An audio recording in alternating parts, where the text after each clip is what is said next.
Only అది ఒక notice తీసుకొచ్చినట్టు అంటే దాన్ని రెక్టిఫై చేసేటువంటి అవకాశం ఉంటుంది. సరే, దిలీప్ రెడ్డి గారు చెప్తున్నటువంటి అంశాలు మేమిచ్చిన హామీల మీద చారి గారు కావచ్చు, లేకపోతే అంటే బీఆర్ఎస్ కావచ్చు, బీజేపీ కావచ్చు, డెఫినెట్ గా అడిగి నిలదీసి మమ్మల్ని అడిగేటువంటి పూర్తి హక్కు ప్రతిపక్ష నేతలుగా ప్రజాపక్షంగా వారు వివరించడానికి మాకు అభ్యంతరం లేదు. కానీ బీఆర్ఎస్ చేసిన విధ్వంసం, ఆర్థిక విధ్వంసం నుంచి కోలుకోవడానికి చాలా కష్టం అవుతుంది. దిలీప్ గారు అంటే మీరు కూడా ఒక ఎడ్యుకేటెడ్ అంటే చారణకు కూడా తెలుసు. సో దాని నుంచి కొద్దిగా కష్టం అవుతుంది. మేము ఇచ్చిన టైం బాండ్ ఏదైతే ఉన్నదో ఆ టైం బాండ్ లోపు పూర్తి చేయాలని మేమే మా పార్టీలోనే మేమే డిమాండ్ చేస్తున్నాము. దాంట్లో డౌట్ ఏం లేదు. మేము ఒక్కొక్కటి పూర్తి చేస్తున్నాము. But it is a time bond. మీరు అన్నట్టుగా అనుకున్నటువంటి వాగ్దానంలో 100 రోజులని ఉత్సాహంతో చేసినటువంటి కొన్ని వాగ్దానాలలో ఆ టైం బాండ్స్ కాకపోయినా డెఫినెట్ గా we are 1 by 1 we are doing. And గత ప్రభుత్వము 10 ఏళ్లలో నెగ్లెక్ట్ చేసిన అనేక రంగాలు, ఉద్యోగ రంగం ఉన్నది అనుకోండి. సో మేము రాగానే అటెండ్ చేసినాం. ఈ ప్రమోషన్స్ అనుకోండి, ఇదే ఉద్యోగస్తులు ఎంత పెద్ద హడావిడి చేసి పెద్ద సభ పెట్టినటువంటి సందర్భం ఉన్నది. సో వాళ్ళ ప్రమోషన్స్ సంబంధించి కావచ్చు, వాళ్ళ అది ఈ సంబంధించినటువంటి ఈ బిల్స్ ఒకటి డెఫినెట్ గా ఆర్థిక పరమైన అంశాల విషయంలో డెఫినెట్ గా ఉద్యోగస్తులకు కానీ లేకపోతే ప్రైవేట్ యాజమాన్యానికి కానీ కొంత ఇబ్బంది జరిగింది. అలాగే కాదు, ఈవెన్ రైతు భరోసాకు సంబంధించి కూడా కొంత ఇబ్బంది జరుగుతున్నమాట వాస్తవం. అది ఆర్థిక అంశాలకు సంబంధించి కొంత వెనుకబాటు ఉన్న మాటని నేను మిగతా మా పార్టీకి సంబంధించిన ఏదో కింద పడ్డ బ్యాంచ్ అనే టైప్ నేనేం మాట్లాడాను. అంటే ఒకటండి వెంకటస్వామి గారు, మీరు అన్నట్లు కరెక్టే. అంటే స్టార్టింగ్ లో 100 రోజులని ఉత్సాహంతో హామీలు ఇచ్చేసారు. ఇప్పుడు ఆర్థిక పరిస్థితులని చెప్తూ వస్తుంది ప్రభుత్వం.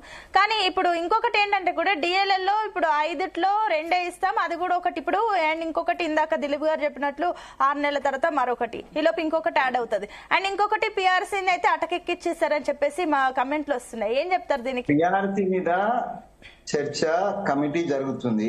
పిఆర్సీది కాదు. ఇప్పుడు అన్ని మాట్లాడడానికి నైతికంగానైతే బీఆర్ఎస్ పార్టీ వాళ్ళకంటే ఇప్పుడు చర్చ కాబట్టి వారు చెప్తున్నారు, మేము వింటున్నాం, మీరు కూడా వింటున్నారు. కానీ నైతికంగా వాళ్ళు చేసినటువంటి తప్పిదాలకు వాళ్ళకి నైతిక హక్కు లేదు. కానీ but it is in the democracy everybody has a right and I'm welcoming their obligations and their objections. వారి యొక్క లేవనెత్తిన అంశాలను నేను వెల్కమ్ చేస్తున్నా. డెఫినెట్ గా మేము సరి చేసుకునే దగ్గర సరి చేసుకుంటాం, స్పీడప్ చేయాల్సిన దగ్గర స్పీడప్ చేస్తాము. నెక్స్ట్ డిఏ సమయానికి ఆర్థికంగా అన్ని రంగాలు అన్ని సరి చేసేటువంటి ఒక ప్రయత్నం జరుగుతుంది. ఆ ప్రయత్నం డెఫినెట్ గా సక్సెస్ అవుతాము. మేము బట్టి విక్రమార్క గారు ఫైనాన్స్ మినిస్టర్ గా చేస్తున్నటువంటి కృషికి, ఆ సంబంధిత అధికారులు చేస్తున్న కృషికి వితిన్ 6 months అన్ని రిసాల్వ్ అయ్యే అవకాశం ఉంది. ఆ డిఏ సెకండ్ డిఏ ఇచ్చేటప్పుడు ఏదైతే యాడ్ అవుతుందని చెప్తున్నటువంటి దీప్ గారు చెప్తున్నటువంటి యాడ్ అయ్యేటువంటి డిఏ కూడా కంప్లీట్ గా దాంతో పాటు ఇచ్చేటువంటి ప్రయత్నం చేసి డెఫినెట్ గా వాళ్ళను సాంతన చేకూరుస్తాం. వాళ్ళనే కాదు, కేవలం ఉద్యోగస్తులే కాదు, కేవలం ఉద్యోగస్తుల ద్వారానే మేము అధికారంకి రాలేదు. ఉద్యోగస్తులతో పాటు రైతులు, విద్యార్థులు, తర్వాత మహిళలు, వీళ్ళందరూ కూడా మాకు ఓట్లేసి గెలిపించినారు. వాళ్ళందరి యొక్క సంక్షేమం అవసరమే. అన్ని వర్గాలకు సంబంధించినటువంటి సంతృప్తి, కొంత అసంతృప్తి, కొంత డిసాటిస్ఫాక్షన్ అక్కడక్కడ ఉన్నది. దాన్ని మేము అటెండ్ చేసుకుంటూ వస్తున్నాం. ఒక్కొక్కటి ఇప్పుడు మేము సన్న బియ్యము చరిత్రలో ఫస్ట్ టైం సన్న బియ్యం ఇచ్చినాము. లేదా ఇందిరామ్మ ఇల్లు 10 ఏళ్లలో డబుల్ బెడ్రూమ్ అని పెండింగ్ పెట్టి కట్టినవి కూలిపోయినాయి. అంతే కూలిపోయే పరిస్థితి వచ్చింది. చారణకు తెలుసు. కొన్ని నాకు గుర్తున్నంత వరకు వారు కూడా బీజేపీ పక్షాన ఆ డబుల్ బెడ్రూమ్ ఓన్ల యొక్క పరిశీలనకు వెళ్ళినట్టుగా గుర్తుంది. ఎప్పుడో వీరు వెళ్ళారో లేకపోతే బీజేపీ మిత్రులు వెళ్ళారు. సో ఆ డబుల్ బెడ్రూమ్ వీళ్ళు 10 ఏళ్ళు ఇది స్వాతిచ్చిన కోసం చకోర పక్షిలాగా ప్రజలు ఎదురు చూసిండ్రు. 1000 కోట్ల డబ్బులు అందులో పెట్టి మురిగిపోయినాయి, అవన్నీ కూడా కూలిపోయినాయి. అట్లాంటి వాళ్ళు కూడా ఇప్పుడు ఇందిరామ్మ ఇల్లు రాలేదనో, సో ఇంకేదో రాలేదనేటువంటి మాట్లాడడానికి ఇక వారు మాట్లాడొచ్చు, ఎందుకంటే వాళ్ళకి స్వేచ్ఛ ఉంది, మాట్లాడొచ్చు. But we are doing well. And Indiramma ఇళ్లకు సంబంధించి మేము ఇప్పుడు ప్రాసెస్ స్టార్ట్ చేసినాము. సో ప్రాసెస్ కూడా మాకు తెలుసు. భద్రాచలంలో మేము దాన్ని అనౌన్స్ చేసిన తర్వాత దాదాపుగా 5-6 మాసాలు తీసుకొని దాన్ని ప్రాసెస్ చేసి దాంట్లో చాలా నేనంటే నాకున్న సమాచారం మీకు చెప్తున్నానా, అక్కడ ఈ పార్టీల పరంగా కాకుండా లేకపోతే కేవలం కాంగ్రెస్ కార్యకర్తలే ఇచ్చారు అనేటువంటి బదనాం కాకుండా నిజమైన లబ్ధిదారులకు ఇచ్చేటువంటి ఒక ప్రాసెస్, ఒక ప్రక్రియను ఆ కన్సర్న్ మినిస్టర్ పొంగులేటి శ్రీనివాసరెడ్డి గారు పదే ఇన్సిస్ట్ చేసినారన్న. దానికన్నా కూడా కొంత డిలే జరిగింది.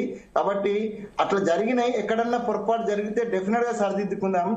ఆల్ టుగెదర్ మీరైనా మేమైనా అల్టిమేట్ గా ప్రజాపక్షం అంటే అధికార వెంకటస్వామి గారు మీరు అన్నట్లు కరెక్టే. అంటే అర్హులైన వారికి లబ్ధి చేకూరాలని అందరు భావిస్తారు, కానీ లేట్ అవ్వడం దగ్గరనే కొన్ని విమర్శలు వస్తున్నాయి. నేను మళ్ళీ మీ దగ్గరకు వస్తాను. అండ్ రాజకీయ విశ్లేషకులు ప్రొఫెసర్ గాలి వినోద్ కుమార్ గారు కూడా జాయిన్ అయ్యారు. వినోద్ కుమార్ గారు గుడ్ మార్నింగ్ అండి. గుడ్ మార్నింగ్ అమ్మా. Good morning. సో ఏం చెప్తారు? నిన్న మొత్తానికి 70కి పైగా అంశాలపైన కేబినెట్ నిర్ణయం తీసుకుంది. వీటిపైన మీ ఒపీనియన్ ఏంటి? అండ్ ఇందులో ఇంకా ఏమైనా మిస్సింగ్ పాయింట్స్ ఏమైనా ఉన్నాయనుకుంటున్నారా? తప్పకుండా అమ్మా. ఇప్పుడు కేబినెట్ తీసుకున్న డిసిషన్స్ అన్నిటిని స్వాగతించాల్సిందే. ప్రజల ప్రయోజనాల దృష్ట్యా మనం దాన్ని వెల్కమ్ చెప్తాం. బట్ ఆచరణలో వచ్చేసరికి ఏదైతే డిసిషన్స్ తీసుకుంటున్నారు కానీ ఆచరణలో వచ్చేసరికి అంత వేగవంతంగా జరగట్లేదు.